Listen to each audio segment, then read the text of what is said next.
Hola a todo el mundo, en esta sección de mi canal de YouTube trato de divulgar conocimientos sobre psicología que puedan ser útiles para el día a día, bien por poderse aplicar fácilmente o porque pueda resultar interesante aprenderlos para entender mejor algunas cosas de este campo. Procuraré en todo momento aclarar si hay consenso sobre lo que estoy diciendo o solo cierta parte de profesionales opina así o es una opinión mía personal para que la información sea lo más objetiva posible. Y en este vídeo toca hablar sobre los antecedentes de la psicología. Como primer tema a tratar en esta serie de vídeos, una vez hecha ya la introducción, que si no la habéis visto pues la podéis ver, creo que sería interesante y útil hablar un poco de las ideas previas que llevaron a que naciera la psicología como ciencia, lo que se creía antiguamente y cómo algunas ideas fueron evolucionando hasta formar lo que hoy en día conocemos como psicología. Muchas de estas ideas, de hecho, siguen teniendo ramificaciones en la actualidad y siguen siendo importantes en la cultura popular y en las ideas que han dado lugar. Entonces creo que sería interesante pues hacer un repaso a esto, a cómo a lo largo de la historia pues algunas ideas que han precedido a la psicología se han ido formando hasta dar lugar a esta ciencia. Y en la antigua Grecia, Hipócrates consideraba que la enfermedad mental tenía un origen natural. Y a partir de Hipócrates empieza a prevalecer la teoría de los 4 humores, que sería bastante importante en la antigua Grecia y en la antigua Roma. Esta teoría dice que hay 4 humores, 4 líquidos dentro del cuerpo humano que determinan básicamente cómo va a ser la personalidad de una persona. Estos 4 humores serían la sangre, la bilis negra y la flema. Las personas que tienen más sangre tendrían un carácter sanguíneo, sociable, guay y tal. Las personas en las que hay más bilis tendrían un carácter colérico, es decir, se enfadarían con facilidad y serían violentos y tal.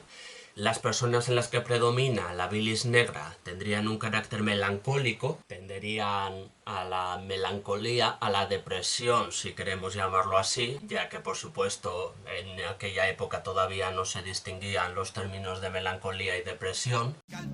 Es un arco iris con toda la gama gris. La bilis negra, negatividad invade mis putos sensores y cada poro detecta. Y las personas que tuviesen más flema tendrían un carácter flemático y serían más bien frías.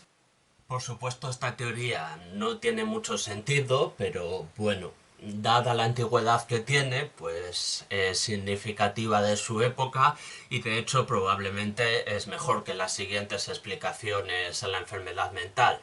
Porque en la Edad Media, desde que salió el famoso Malleus Maleficarum en el año 1486, pues recogió unas ideas y ayudó a extender todavía más unas ideas en las que, bueno, la enfermedad mental prácticamente es tratada como una posesión demoníaca o como brujería, como actos demoníacos en general. Así que, bueno, en ese sentido las ideas de Hipócrates, pese a ser más antiguas, eran más avanzadas. Al menos hablaba de un origen natural de la enfermedad. Dicho esto, y seguimos avanzando por la historia, habría que hablar de Descartes. Descartes se enmarca dentro del dualismo platónico, distingue entre cuerpo y alma o mente, por así decirlo. Tiene unas cuantas ideas influyentes que hay que considerar, ya sea la idea de la glándula pineal como la conexión entre mente y cuerpo, situada en el cerebro, y que curiosamente también tiene más recorrido. La forma en que cuerpo y mente interactúan también trata un poco. Y luego está la idea del mecanicismo, que es la que más me interesa subrayar para este vídeo. La idea de que el ser humano es básicamente como una máquina que funciona mediante un líquido que recorre los nervios por su interior.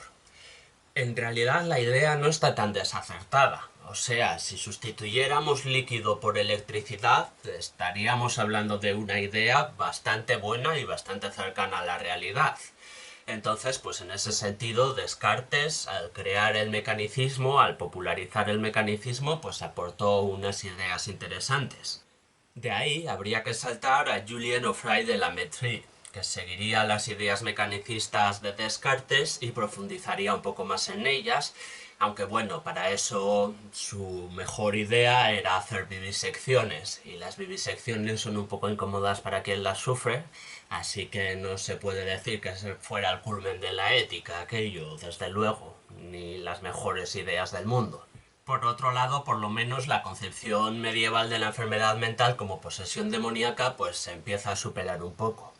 Si bien los primeros protomanicomios podríamos considerar que aparecen en países árabes durante la influencia del Islam, en territorios musulmanes, en cierto sentido, pues el primer manicomio, entre comillas, tal y como lo conocemos en Occidente, surge en Inglaterra, en Bethlehem. De hecho, su importancia será tan grande que Bethlehem pasa a ser una forma de decir la palabra manicomio en inglés. Vamos, se incorpora al diccionario y todo debido al nombre de este hospital.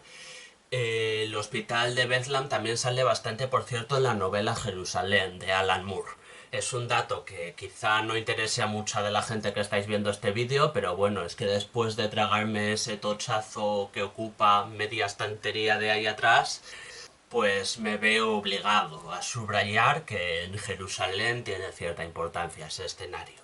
Por aquel entonces la locura se podía considerar un envenenamiento de la sangre, se podía considerar que se debía a piedras en el cerebro y todo tipo de ideas locas que no tienen mucho sentido, pero que bueno, por lo menos hablan de un origen natural de la enfermedad mental y no se refieren a una posesión demoníaca. Así que en ese sentido creo que son un pequeño avance. Mientras tanto, en el campo de la filosofía, que como veis aquí la filosofía y la psicología se cruzan bastante en sus inicios, tenemos que hablar de John Locke. Desde el empirismo, Locke afirmó que no hay nada en el entendimiento que previamente no haya estado en los sentidos, lo que es en cierto modo una idea nueva y que tendrá su influencia. Eso sí, aclara que la mente puede fabricar ideas, pero a partir de otras ideas que haya percibido mediante los sentidos. Y este proceso de fabricación de ideas en la mente se daría mediante distintos mecanismos, ya sea la combinación, la comparación o la abstracción. Luego a estos tres terminaría añadiendo también la asociación, como 4 mecanismos mediante los que la mente puede crear ideas nuevas a partir de ideas anteriores. Locke tendría influencia en gente como Berkeley o Hume, formando así cierta corriente de empirismo que continuó aportando ideas en este sentido a lo que más tarde sería la psicología. En resumen, podríamos decir de manera un poco rápida que el empirismo considera que el yo es un conjunto de experiencias. Después tendríamos que hablar de Kant. Kant considera que la mente y la experiencia juntas crean el conocimiento. Lo que me parece que es una idea interesante añadir a lo que hasta entonces había dicho el empirismo y que es algo más avanzada. Así que, bueno, ya sabéis, como recomendó Albert Rivera, pues hay que leer a Kant para entender estas cosas, supongo. Y Kant, desde luego, es un referente, ¿no?, de los pilares, no solo un gran filósofo, sino un gran jurista. Por tanto, cualquiera de esas obras de Kant me parece un referente para juristas y también un referente para filósofos. ¿No hay título concreto? Bueno, yo la verdad es que no he leído a Kant un título concreto, pero me da igual. Y si hemos hablado de filósofos, ahora hay que hablar también de médicos. Ahora la medicina empieza a crecer bastante como ciencia y las siguientes aportaciones al campo de la psicología son realizadas más por médicos que por filósofos. Por supuesto, hay muchos traspiés y muchas ideas equivocadas en este tema. Por un lado está la famosa frenología, ¿no? La idea de que examinando la forma del cráneo se puede adivinar cómo va a ser la inteligencia y la personalidad de una persona. Además, la frenología se utilizó para justificar todo tipo de ideas racistas de la época, claro. Entonces, bueno, la frenología podemos decir que es una mierda, pero hay que reconocer que un poquito sí que aportó a la psicología. Porque por lo menos algunas ideas de la frenología, como que la mente estaba ubicada en el cerebro o que algunos procesos mentales concretos se daban en determinada zona del cerebro y no en otras, pues esas ideas sí serían correctas a grandes rasgos. Entonces la frenología, pese a decir muchas chorradas que no tenían sentido, pues también aportó algunas ideas interesantes a lo que después sería la psicología. Mientras tanto, en ese momento, Franz Mesmer está hablando del magnetismo animal. Y básicamente Mesmer es un estafador que dice curar a la gente que tiene trastornos mentales tocándoles con una varita. Es sorprendente que un estafador así tuviera tanta repercusión, pero bueno, las ideas de Mesmer se extendieron, se fueron convirtiendo de magnetismo animal en mesmerismo y después en hipnotismo. Influirían también a bastantes psicólogos posteriores. Vamos, de hecho todavía hay psicólogos que dicen usar la hipnosis. Otra cosa es si te los puedes tomar en serio o no. Y yo personalmente recomiendo que no. Pero bueno, también hay que mencionarlo.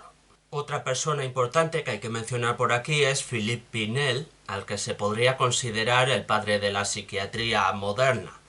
Bueno, estamos en la época que estamos, tampoco creáis que era extraordinariamente revolucionario, pero sí es el primero en este contexto en defender el trato humano a los pacientes y tiene pacientes que se curan y que pueden salir del hospital psiquiátrico y retomar su vida, cosa que hasta entonces no pasaba. Entonces, bueno, dentro de las malas prácticas que había por aquella época, pues las de Pinel no son tan malas y sienta algunas bases y algunas ideas para que la gente internada en psiquiátricos empiece a recibir un trato un poco más ético y un poco más digno. Por supuesto, todavía quedaría mucho por avanzar y a día de hoy probablemente sigue quedando mucho por avanzar. A día de hoy yo creo que sigue habiendo maltratos en psiquiátricos que hay que denunciar y que hay que tener en cuenta, con una frecuencia desgraciadamente demasiado alta para lo que debería ser. Por otro lado, tengamos en cuenta que Galvani ha descubierto que los nervios funcionan mediante impulsos eléctricos. Las ideas del galvanismo, de hecho, serían muy populares a lo largo del siglo XIX y darían lugar a muchas exageraciones, muchas interpretaciones que pretendían ir de serias o que no y solo eran ficción para entretener. Esto último lo digo, por supuesto, por Frankenstein, inspirado directamente en las ideas galvanistas, esa historia.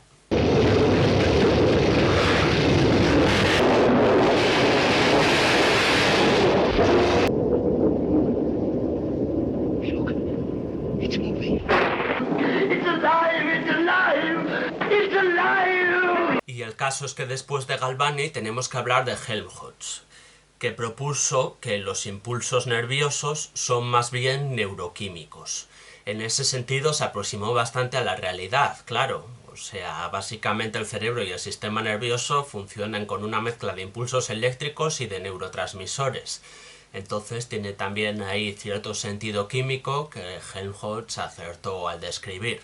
Después de esto llegaría la psicofísica. Y habría muchos nombres importantes en este campo, aunque voy a pasarla un poco por encima porque creo que no es lo que más interesa de cara a este vídeo. O sea, la psicofísica tiene que ver solo con los procesos de percepción y con la diferencia entre estímulos y cuál es el estímulo mínimo detectable y cosas así. Es decir, pues por ejemplo, ¿cuánto tiene que variar la temperatura de una habitación para que una persona note que ha habido una variación? ¿Cuánto es el mínimo que tiene que haber? Pues ese tipo de cosas, ¿no? Y también con luz, con dolor, con muchas otras medidas. La psicofísica tiene que ver con eso, con la percepción, y creo que no es lo más interesante para la clase de ideas de la psicología que estáis buscando quienes veáis este vídeo. Igual me equivoco, si queréis que hable de psicofísica, pues algún día hablo de psicofísica, pero en principio creo que no es lo más interesante de cara a este vídeo. La psicofísica, por cierto, daría lugar a la psicología fisiológica, que ya es más lo que hoy en día investiga este tipo de cosas. Lo que sí creo que es más interesante mencionar es el primer laboratorio de psicología, así oficialmente hablando, que se puede considerar que fue el que fundó en 1879 Wilhelm Wundt, que por cierto era ayudante de Helmholtz, al que acabo de mencionar. En este laboratorio se investigaban emociones, se investigaban procesos cognitivos y bueno, de aquí surgiría la corriente de la psicología de los pueblos a cargo de Wundt. Pero eso, se puede considerar que el suyo fue el primer laboratorio de psicología como tal. Por ir acabando este vídeo yo mencionaría también a William James, filósofo y psicólogo de los primeros que se pueden considerar así psicólogos como tales. William James aportó unas cuantas ideas interesantes y decía que las reacciones corporales provocaban emociones y no al revés. Esto también hay que tenerlo en cuenta y también influiría en diferentes corrientes de la psicología muchos años después. Así, con esto, yo creo que ya se pueden concluir los antecedentes de la psicología. Yo creo que lo que empieza a ver a partir de entonces ya es psicología propiamente dicha, aunque todavía esté en pañales, pero bueno.